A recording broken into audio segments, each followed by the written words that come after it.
दिल्ली के मार्बल व्यापारियों ने तुर्की और पाकिस्तान के खिलाफ जोरदार विरोध प्रदर्शन किया है। तुर्की द्वारा पाकिस्तान का समर्थन किए जाने पर नाराजगी जताते हुए व्यापारियों ने तुर्की से आए मार्बल के टुकड़े तोड़ डाले। दुश्मन देश पाकिस्तान का साथ देने की वजह से तुर्की के जो प्रोडक्ट हैं उसका भारत में बहिष्कार हो रहा है। खास करके जो मार्बल का आयात किया जाता है, यहाँ पर जो व्यापारी हैं दिल्ली के राजा गार्डन में, ये देखिए कि मार्बल का नुकसान कर रहे हैं, मार्बल तोड़ रहे हैं। और इसकी वजह यह है कि इंडियंस बॉयकॉट कर रहे हैं टर्की एंड अजरबैजान का।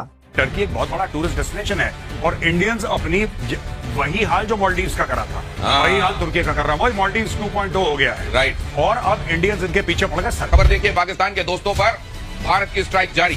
भारतीय यात्रियों का तुर्की के होटलों, रेस्टोरेंट, दुकानों और सभी पर्यटक आकर्षणों में तहे दिल से स्वागत किया जाता है। कि वर्तमान स्थिति के आधार पर तुर्की की किसी भी यात्रा को स्थगित या रद्द करने का कोई कारण नहीं है। यानी अब इंडिया के वो लोग जो टर्की और अजरबैजान छुट्टियां मनाने जाया करते थे, उन्होंने टर्की एंड अजरबैजान का बॉयकॉट कर दिया है। और इसकी सबसे बड़ी रीजन ये है कि टर्की और अजरबैजान ने पाकिस्तान का साथ दिया है इस वॉर के अंदर। 3 कंट्रीज थे जो कि पाकिस्तान के साथ खड़े नजर आए। पाकिस्तान की तरफ से, प्राइम मिनिस्टर की तरफ से जो बात कही जा रही थी वो तो 2 कंट्रीज का नाम ले रहे थे, जैसे कि आपको पता है। उन्होंने कहा चाइना और टर्की, लेकिन उसके बाद ये देखा गया कि तुर्किया और अजरबैजान और चाइना पाकिस्तान के साथ खड़े नजर आए। अब इंडियंस का एक स्टैंस ये है कि जब तुर्की में जल्जला आया तो टर्की के अर्थक्वेक में इंडियंस ने बहुत ज्यादा एड भेजी टर्की में।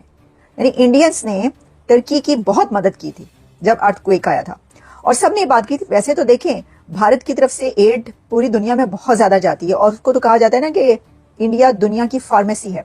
और पाकिस्तानी जो डिफेंस एनालिस्ट हैं वो टर्की को गाली निकाल रहे हैं, साले तेरे ड्रोन इतने बकवास, हमारी अपनी टेरिटरी में गिर रहे थे। ये एक वीडियो था, एक drone, Turkish drone, you know that little loiter munition sort of thing, वो साला वहीं पे गिरा।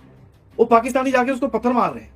मैंने उसको डाला, मैंने एक ट्वीट भी डाला था, वो एक शॉर्ट भी डाला हुआ यहाँ पर। बेवकूफ है तुम्हारा ही है, अपने ही ड्रोन को पत्थर मार रही है, सारा हमारी खेती बर्बाद कर रहा है। अब टर्की क्योंकि एक इस्लामिक कंट्री है और उसका वैसे तो स्टैंड देखे तो हमेशा से पाकिस्तान के साथ ही स्टैंड है ना, लेकिन वो ट्रेड भी चाहता है भारत से। लेकिन इस वॉर में वो खुल के सामने आ गया। तैयब उर्दवान का चेहरा भारतीयों को वो नजर आ गया। वो कह रहे हैं कि ये तो हमारे खिलाफ है, इन्होंने तो इंडिया के दुश्मन पाकिस्तान का साथ दिया। तो अब देखें, ये एक बहुत बड़ी कैंपेन चल रही है और इस कैंपेन में अब कह रहे हैं कि जो टूरिस्ट हैं, इंडियन टूरिस्ट, वो वहां इन दोनों जगहों पर नहीं जाएंगे। अब आप कहेंगे कि भाई कितना टूरिज्म होगा, तो मैं आपको बता दूं कि अजरबैजान की जब हम बात करते हैं तो इंडिया का 2.5 लाख बंदा हर साल छुट्टियां मनाने अजरबैजान जाता है। तो जय नमस्कार दोस्तों। तो दोस्तों, टर्की ये तो भारत के टारगेट पे आ चुका है, क्योंकि आपको जैसा पता होगा कि पाकिस्तान और भारत के बीच में जब जंग चल रही थी तो दोस्तों टर्की ने पीछे से पाकिस्तान की कितनी मदद करी थी, कितने सारे मिसाइल पाकिस्तान को दिए थे और फाइनेंशियली कितनी मदद की थी। और जबकि जब टर्की के अंदर भूकंप आया था तो भारत ने टर्की की मदद करी थी, सबसे आगे आके खड़ा रहा था टर्की के लिए। पर वो सब भूल के टर्की ने पाकिस्तान का साथ दिया, ना कि भारत का। और जिस थाली में खाया उसी थाली में टर्की ने छेद कर दिया। और अब भारत के लोगों ने टर्की का बाइकआउट करना चालू कर दिया है और टर्की में अब जितनी भी टूरिज्म थी वो धीरे धीरे सारी ख़त्म होती जा रही है और टर्की को बहुत ही ज़्यादा नुकसान हो रहा है, जिसकी वजह से दोस्तों टर्की फाइनेंशियली कंडीशन से काफ़ी ज़्यादा दिक्कतों में आ चुका है और टर्की का अभी बहुत ही बुरा हाल होने वाला है। तो दोस्तों आइए देखते हैं कि बाकी मीडिया का इसके ऊपर क्या रिएक्शन है। अब भारत दुनिया की सबसे बड़ी पॉपुलेशन, 1.5 अरब की पॉपुलेशन है भारत की।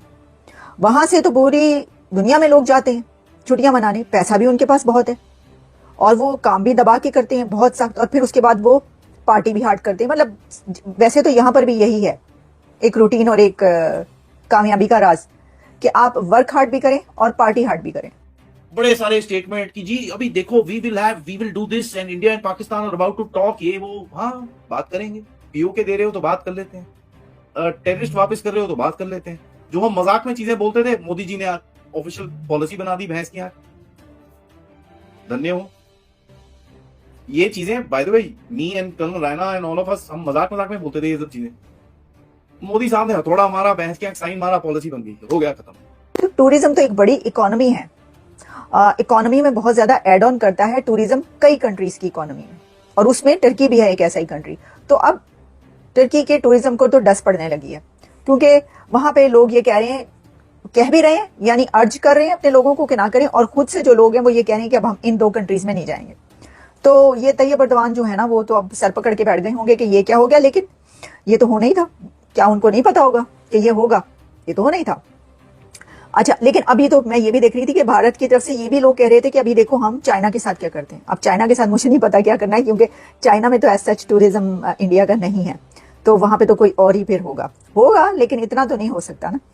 अच्छा जी, अब हम बढ़ते हैं दूसरी खबर की तरफ। देखिए, पाकिस्तान तो इसमें बहुत खुश होगा, यानी इसके तुर्की और उसके बाइकआउट में तो खुश नहीं होगा, लेकिन इस बात पर तो खुश है कि तुर्की ने जो है वो साथ दिया। वैसे तो पहले से ही पता था कि हम पहले कहते हैं, आपको पता है कि तैयब अर्दवान तो जो है वो मुस्लिम उम्मा का एक बहुत बड़ा लीडर बनना चाहते हैं, और उन्हें पता है कि वो अगर साथ नहीं देंगे तो फिर वो कैसे मुस्लिम उम्मा का लीडर।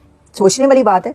उन सबका स्टैंड नजर आया है इंडिया की तरफ। कैसे? अगर वो पाकिस्तान की सपोर्ट में नहीं है तो वो किसकी सपोर्ट में है?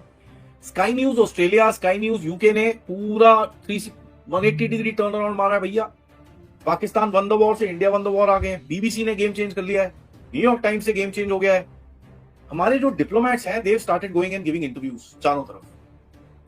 1-1.5 हफ्ते की बात है, you will find the entire narrative back to square one.